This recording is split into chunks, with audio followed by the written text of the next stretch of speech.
Insya Allah, jika ada orang yang suka masturbasi, setelah menonton video ini akan berkata, "Terima kasih, aku sudah sembuh, insya Allah." Tayangan ini akan memberikan obatnya. Lewat penelitian panjang dan eksplorasi selama berjam-jam, terlalu mudah mengatakan, itu haram, jangan lakukan. Masturbasi itu rumit. Bukti psikologis dan ilmiah akan memperlihatkan kemana kebiasaan ini akan membawa seseorang. Kamu akan takjub ketika mendengarnya. Suatu hari, kami menerima pesan berisi, "Saya kecanduan masturbasi, saya tidak bisa berhenti menonton porno." Jadi kami putuskan untuk berbuat sesuatu, membuat video ini. Di akhir video, kamu akan mendapatkan 2 cara untuk menyingkirkan kebiasaan ini. Simak baik-baik. Suatu hari kamu akan menikah, kan? Kau akan punya istri dan anak.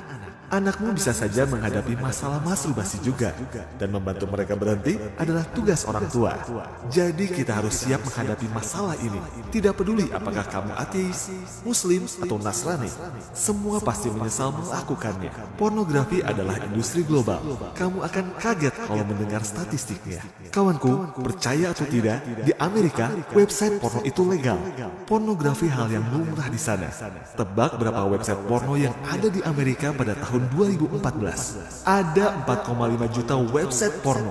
Dulu di 2014. Aku tidak bicara tentang jumlah foto atau video. Maksudku, ada 4,5 juta website yang masing-masing ada banyak foto atau videonya. Dan parahnya lagi, 12% dari semua website yang ada adalah website porno. Ada yang bilang bahwa sebenarnya lebih dari 30%, hampir sepertiganya. Lebih dari 35% data terdownload dari internet adalah pornografi. Seperti wabah, 30% data yang beredar di internet adalah pornografi. Dunia dibanjiri pornografi, bisa ditemukan di billboard dan media cetak sampai ponsel dan komputer. Mungkin kamu bertanya-tanya, apa bahayanya pornografi? Orang bisa bilang kalau masturbasi itu enak. Dan mungkin itu benar, tapi percayalah, hasilnya sangat tidak menyenangkan. Bagaimana kalau sudah selesai? Semua kepercayaan dan ateis merasakan hal yang sama. Semuanya merasakan hal-hal negatif, seperti menyesal, malu, membenci diri sendiri, kurang motivasi, dan lesu. Bagi yang telah kecanduan, hal-hal negatif tersebut merasuk hingga menjadi sebuah depresi. Bisakah kamu bahagia saat depresi? Tidak. Kamu akan kehilangan kebahagiaan saat depresi. Gejala depresi sendiri meliputi malas, motivasi rendah, lelah, dan rasa bersalah. Ada juga artikel yang mengklaim masturbasi mengakibatkan kerontokan rambut. Coba pikirkan, masturbasi bisa jadi penyebab masalah lain. Ada yang turun-temurun, ada juga yang tidak. Seperti terganggunya produksi hormon testosteron. Klaim lain menyebutkan sakit pada selangkangan. Jadi tanyakan pada dirimu, apa aku rela mengidap salah satu penyakit ini hanya demi kenikmatan sesaat? Ada juga yang mengklaim masturbasi menyebabkan hilangnya ingatan. Bayangkan kehilangan kenangan berhargamu. Kisah berikut akan membuatmu terkejut. Seorang hafiz muda datang kepada Bediu Zaman. Pastinya pemuda ini sudah hafal Al-Quran. Ia mengeluh bahwa ingatannya menurun. Aku sering lupa banyak hal. Apa kemampuan terpenting bagi seorang hafiz? Daya ingat, kan? Dia butuh kemampuan tersebut untuk menghafal Al-Quran. Lalu Bediu Zaman berkata, jauhkan diri dari melihat yang haram. Saran untuk menyembuhkan lupa adalah jauhkan diri dari melihat yang haram. Imam Syafi'i juga berkata, melihat yang haram menurunkan daya ingat. Jadi, apa akibatnya jika melihat yang haram? Daya ingat menurun. Semakin yang haram memasuki diri, syahwat akan naik, dan ia bisa menyalahgunakan dan menyanyiakan tubuhnya. Saat kamu melihat yang haram, birahimu akan muncul. Jauhi hal itu dalam sebulan, akan berkurang memikirkannya. Walaupun kamu tidak sengaja melihatnya, hal itu tetap terekam di alam bawah sadarmu. Seseorang bisa menyalahgunakan dan menyanyiakan tubuhnya. Inilah masturbasi. Akhirnya diwajibkan mandi besar beberapa kali dalam seminggu. Karena itu, daya ingat akan rusak. Rasulullah SAW bersabda, di akhir zaman, Al-Quran akan dicabut dari dada para hafiz. Semua akan terlupakan. Rasulullah SAW bersabda tentang perjuangan para hafiz Quran di akhir zaman. Bukankah ini petunjuk jelas?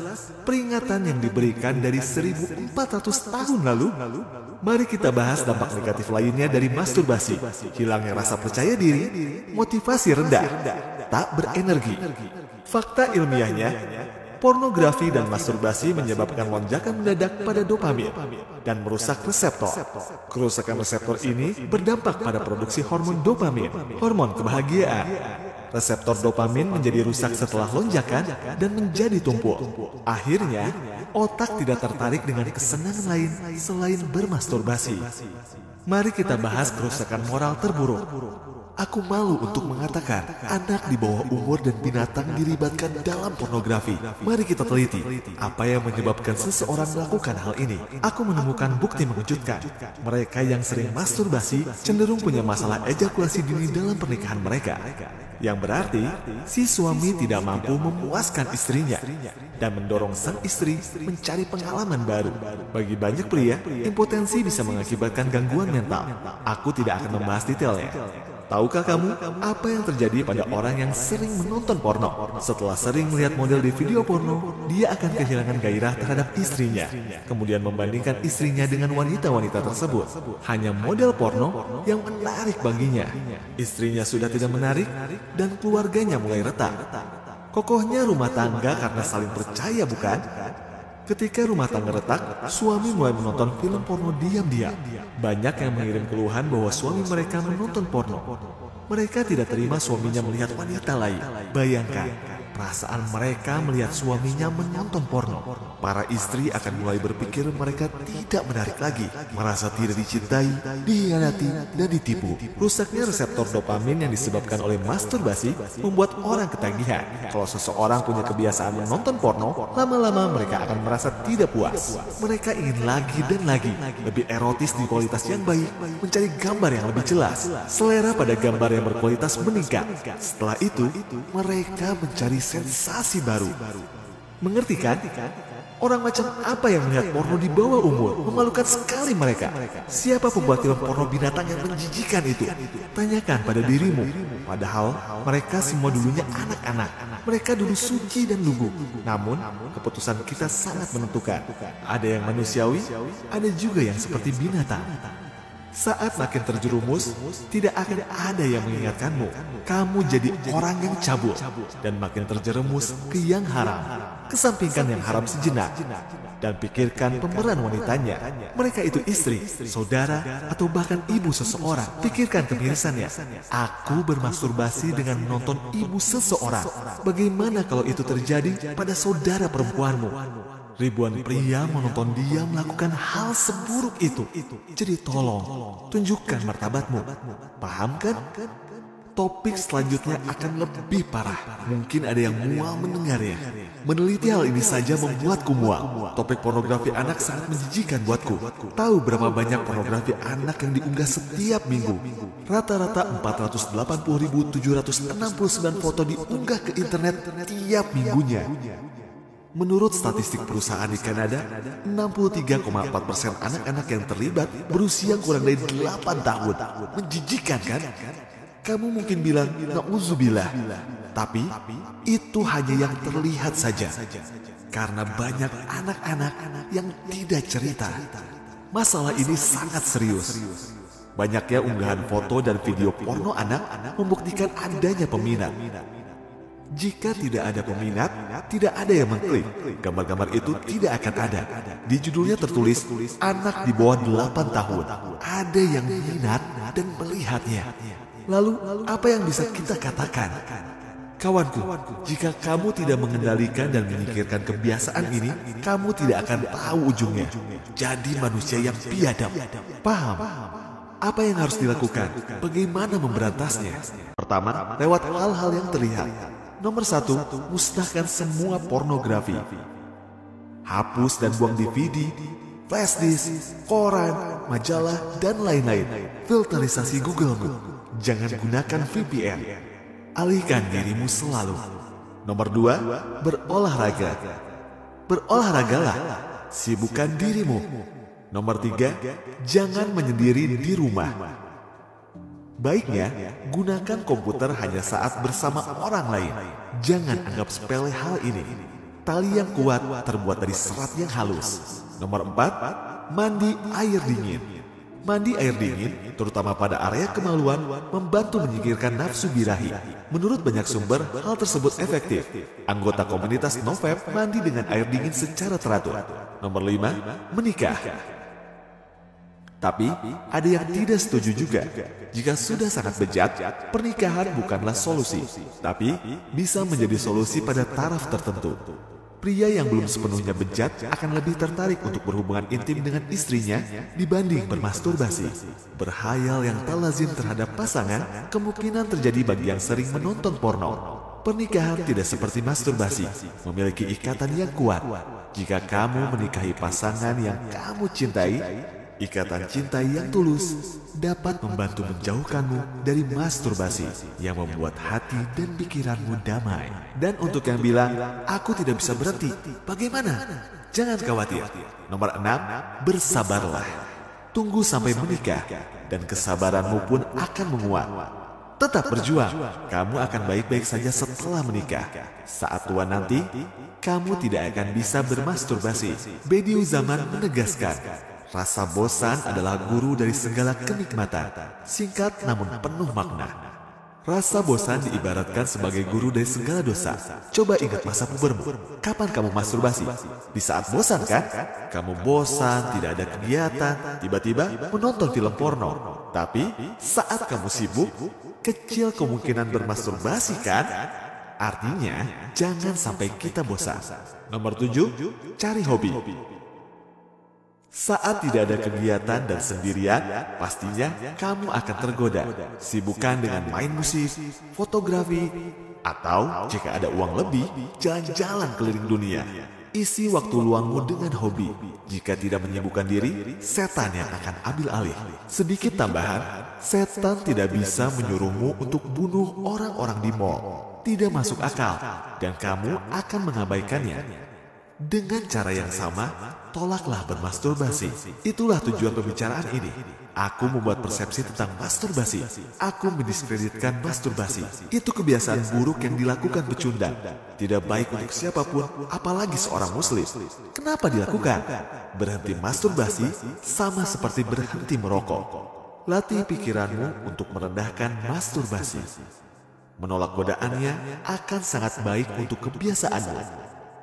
Jika iman kita kuat, setan tidak akan bisa meracuni pikiran kita. Oleh karena itu, kuatkan iman dan sadarilah bahwa Allah selalu ada dan melihatmu. Itulah kunci penyelesaiannya. Sibukkan dirimu dengan belajar. Bacalah tafsir-tafsir Al-Quran, misalnya Risalah Nur. Itu semua dapat memperkuat imanmu. Mungkin ada yang protes, aku tidak beriman, aku seorang kafir. Untuk masalah itu, bukan tempatku untuk menilai seseorang. Tapi, bisa saja iman kita lemah kan? Atau imanmu bisa lebih kuat lagi. 3 tingkatan dalam iman. Pertama, taklid. Kedua, yakin. Ketiga, iya. Bediüzzaman menulis dalam risalahnya, jika kamu lihat ada asap di balik gunung, kamu tahu bahwa ada api di sana. Seperti taklid. Tahu tanpa harus melihat. Aku mendaki ke puncak gunung, melihat ke bawah dan melihat api. Melihat adalah tingkatan yakin. Melihat dengan mata sendiri, kudekati, kemudian kusentuh, aku merasakan panasnya. Itulah tingkatan iya. Percaya pada Allah dengan ilmu, percaya seolah-olah kau melihatnya, percaya seolah-olah kau merasakannya. Di mana tingkat keimanan kita? Apakah pada tingkat seolah-olah beriman? Sayangnya kebanyakan orang begitu. Apa itu beriman? Yaitu menerima adanya Allah dengan bukti dan ilmu. Haram ada di mana-mana. Kamu melihat banyak hal haram sebelum di sini. Berjuanglah terus. Kita ini hidup di akhir zaman. Kamu sangat mencintai Nabi Muhammad SAW. Kamu menunaikan sholat, tapi terkadang kamu tunduk pada hasratmu. Jika kamu merasakan penyesalan, yakinlah itu berasal dari imanmu. Ini adalah bukti keimananmu, terlepas seberapa kuatnya. Kadang gagal, kadang melawan. Kamu berusaha mengalahkannya. Kita harus menang. Jika tidak, kita akan terbawa ke tempat yang tak diinginkan. Kamu menghancurkan kebahagiaanmu. Waspadalah. Hati-hati melangkah, jangan sampai tenggelam. Jangan tenggelam dalam sebuah kata, benih, tanda, ciuman. Imanmu akan terkikis bila mana melakukan sebuah dosa.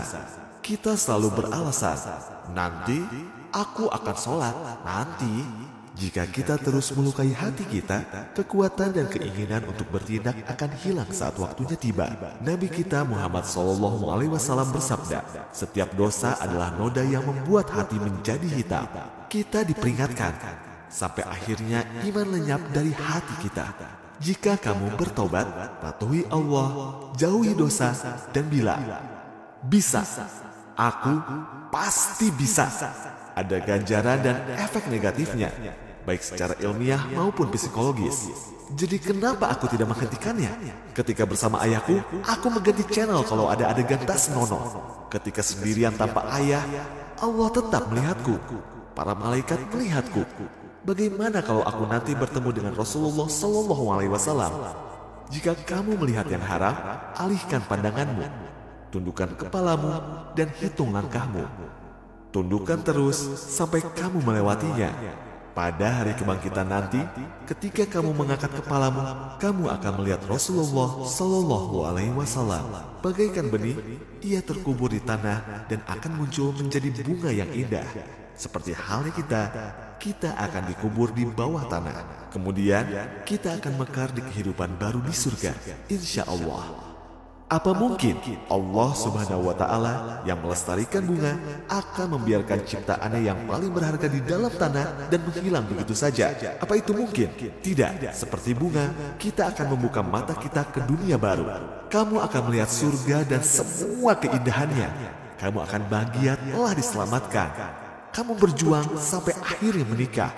Kamu berjuang keras dan semua terbayar. Kamu lulus. Surga menantimu. Dan hebatnya, kamu menghindari neraka dan kamu akan berhadapan dengan Rasulullah SAW dan memeluknya. Aku sudah berjuang, aku gagal, aku bertobat, tetapi aku di sini bersamamu ya Rasulullah SAW. Kamu duduk bersama beliau. Selesai sudah, ujian sudah selesai, bencana telah berakhir, masalah telah berakhir, penderitaan telah berakhir. Di atas semua itu, kamu akan melihat Allah yang Maha Kuasa. Allah bersabda, sesungguhnya satu hari di sisi Tuhanmu adalah seperti 1000 tahun menurut perhitunganmu. Surat Al-Hajj ayat 47. Betapa nikmatnya. Hidup 1000 tahun tidak bisa menandingi bahagianya melihat Allah Subhanahu wa Ta'ala walau sehari. Bayangkan, bukan hanya Allah menciptakanmu, Allah juga memperlakukanmu dengan kasih sayang. Dia memberimu rezeki, Dia melengkapi ibumu dengan belas kasih, Dia melindungi dan merawatmu. Semakin baik dirimu di hadapan Allah, semakin Dia memberikan kasih sayangnya. Tidak ada gunanya menjauh dari rahmatnya. Begitu sulitkah? Sesungguhnya sholat itu mencegah dari perbuatan keji dan mungkar. Jika sholatmu rajin, semua masalah dalam hidupmu akan hilang. Paham kan? Buang jauh-jauh mental, ya sudahlah.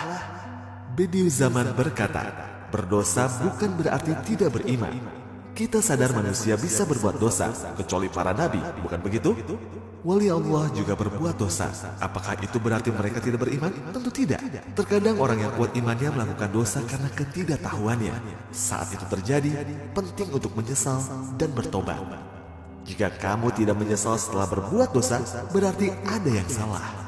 Semoga Allah melindungi kita semua. Mengapa kita berkumpul di sini? Agar iman kita tetap kuat. Kita saling mengingatkan dan berusaha melakukan yang terbaik. Insya Allah, Allah akan mengumpulkan kita di surga persis seperti hari ini.